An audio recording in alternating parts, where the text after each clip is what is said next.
Welcome back to the podcast where we ask the question, what makes you happy? My name is Jake Pearson, and today we have with us a life balance coach and the author of the book, Life Balance, Paul Croswell from New Jersey, USA. Paul, thanks for coming on the podcast. Thanks so much for having me. It's a real pleasure to be here. Absolutely. It's a pleasure to have you here. How are you, first and foremost? I'm doing really well, man. I'm just in a really good place right now. So I think this is very appropriate. So thank you for coming on the podcast. We're going to dive into a little bit about what makes you happy in your life. Can you start with that for us? It's been a journey, but at this point in my life, honestly, I think the thing that makes me most happy right now is watching people embrace their purpose. More specifically, discover and embrace their purpose. It's such a beautiful thing. I mean, from people of all ages, you see this spark light up inside of them, and I don't know, I can't explain it, but that right there makes me so happy. I in a way understand what you feel when you see other people start to have things click the way you've had things click for you. It's like the sense of pride, maybe. There's a sense of pride, and I think selfishly there's a sense of almost legacy. Like you've helped to not just shape their life, and a positive future for their life, but you've helped to shape really almost the future of their little corner of the world, because they're going to, as they embrace their purpose, they're going to now live that out in a community, in a environment where they're interacting with other people, and it's going to make a massive difference. Because they're experiencing life so differently with so much more happiness, that it's hard for that not to be contagious. Yeah, no, I really love that.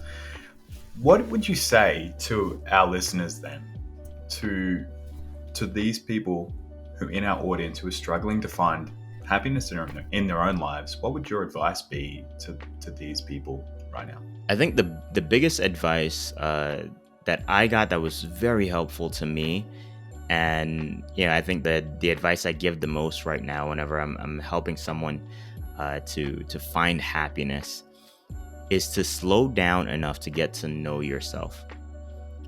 You have to get to know yourself. You can't care for someone you don't know, and that includes you. So if you haven't spent the time trying to figure out who you are, how you're wired, mentally, emotionally, what are your gifts, your talents, your strengths, spend time investing in figuring that stuff out.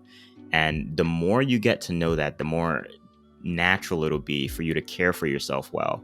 And when you care for yourself well, you position yourself to live a very happy and fulfilling life. Care for yourself well. I love that phrase. And I have not heard a lot of people phrase it that way. Look after yourself, self-care, but care for yourself well. It rolls really nicely off the tongue, doesn't it? Oh yeah, definitely. I love it. Yeah, really, and you've written a book as well, haven't you? Yeah, basically on the topic of self-care, but leaning more so into, through the lens of life balance and what it means to have a healthy life balance and navigate life from that place of inner peace and clarity, right? So your personal life, your family life, your social life, and your career life, and allowing that peace, that balance to influence everything you do.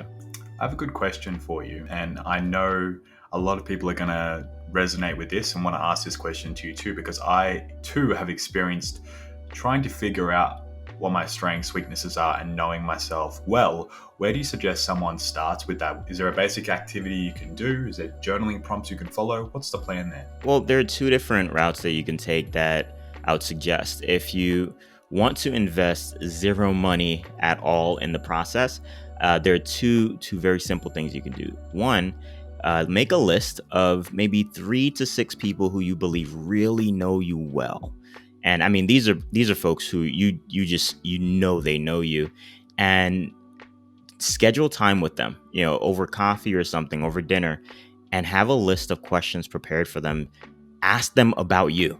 It'll feel a little weird, but it'll be so revealing, because there are things that as you talk to them, they'll say, man, I think you're so talented at this, and I think you're so creative, and you're sitting there like, I would have never, labeled myself as creative or talented in this regard, but it's something they see so clearly that you just can't see, without their help.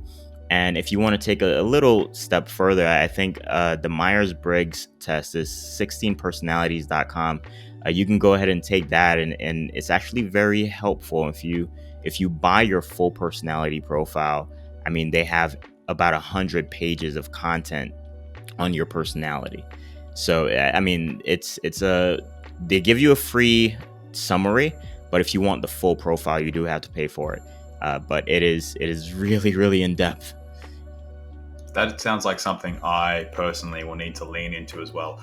And I love what you've said there just before we close out this podcast about asking the closest 6 people, because I did this recently. I was in a bit of a weird spot with not my mental health, but just when you start to feel stagnant after a while. Yeah. And I was at a party with all my friends. I'm like, I'm going to ask every single person what they think my strength is. One strength, my greatest strength.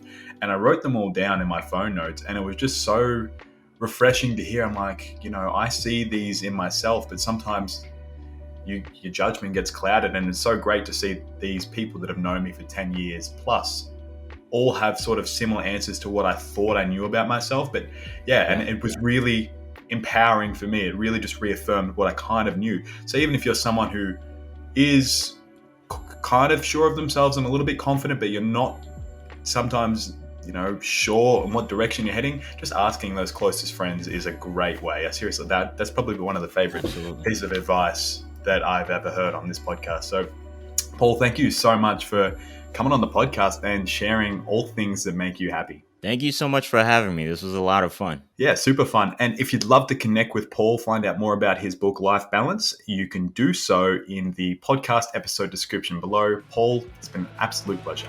Thanks for listening to the podcast. We hope it gives you something to think about on your quest to discover what makes you happy. Make sure to check out whatmakesyyouhappypodcast.com to connect with today's guest and follow us on all our social media platforms, and to stay up to date at what's happening next at What Makes You Happy. Don't forget to share this episode with a friend, and we'll see you next time.